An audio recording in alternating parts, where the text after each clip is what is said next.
dans le dernier magazine S par Sophie Davant, paru ce jeudi 6 juillet 2023, Mireille Dumas s'est confiée comme jamais. Sa carrière, son mariage, son beau-fils. La journaliste et animatrice a accepté d'aborder tous les aspects de sa vie, qu'ils soient professionnels ou privés, y compris les drames qui l'ont marquée. Si elle arbore toujours un grand sourire, Mireille Dumas a pourtant connu plusieurs drames dont elle a eu beaucoup de mal à se relever.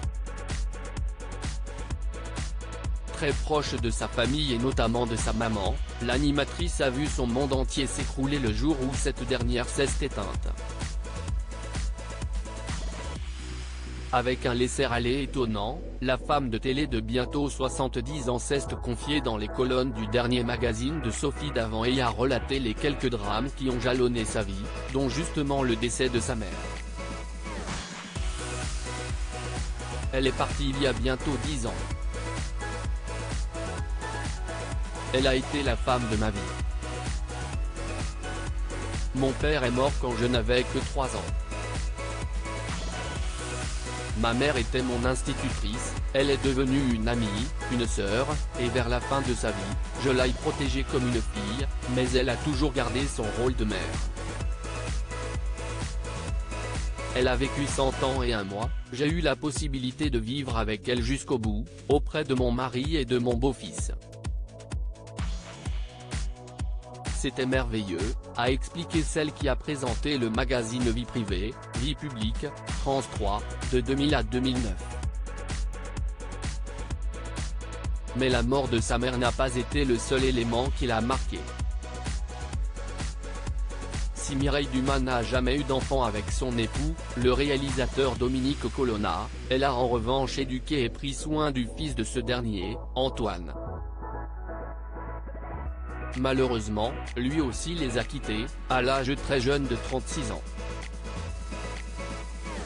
Rongée par la tristesse, Mireille Dumas a su trouver du réconfort dans les paroles d'un fidèle ami, Jean-Louis Trintignant. Jean-Louis Trintignant, qui venait de perdre sa fille Marie, en 2003, m'avait confié avoir d'abord pensé au suicide et s'être dit après, si je continue de vivre, je dois essayer de vivre et ne pas refuser des moments de bonheur. Quelques mois plus tard, j'ai perdu mon beau-fils et les paroles de Jean-Louis Trintignant m'ont aidé. A-t-elle raconté. Avant de préciser, il est très difficile d'accepter de survivre à la disparition de personnes jeunes, on se culpabilise, et les premières fois où l'on se surprend à rire, on s'énerve comme si c'était une trahison. Aujourd'hui, Mireille Dumas est résignée et préfère vivre le reste de sa vie à sourire plutôt qu'à se morfondre. J'ai perdu mon père très jeune, mes grands-parents, mon beau-fils à 36 ans, mon neveu de 30 ans.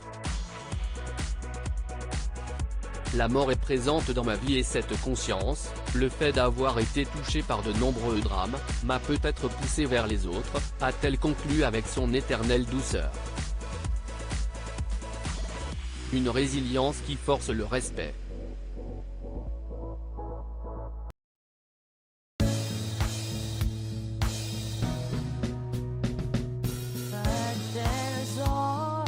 Through the rough times I